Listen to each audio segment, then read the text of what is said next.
Ce sont des clichés singuliers uniques qui traduisent l'air du temps. Limoges, vue par les soldats américains en 1918, cantonnée durant des mois dans les hôpitaux de l'arrière, où les blessés reçoivent des soins complémentaires. Avec leurs appareils photo, ils vont saisir le quotidien de la ville, les lavandières du clos Sainte-Marie, les moutons de passage sur le pont de la Révolution, le port des sabots de bois. Ils figent ce qu'ils veulent voir, une ville exotique archaïque à leurs yeux.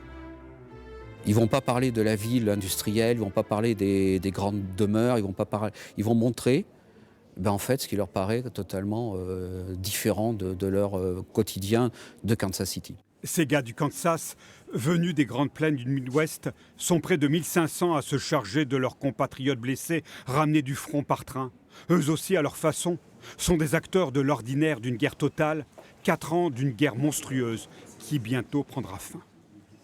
C'est une guerre qui cause plus de blessés que de morts, d'une part. Et puis, il y a un souci de soigner les blessés, et d'ailleurs c'est efficace. Il y a très peu de morts au sein de ces hôpitaux, avec un nombre de blessés extrêmement important. Ces hôpitaux militaires sont en fait le dernier maillon d'une immense chaîne sanitaire, avec une puissance logistique qui porte bien la marque de l'Empire américain. Ils implantent ce qu'ils appellent les hôpitaux de classe type A, avec la totalité des fonctions.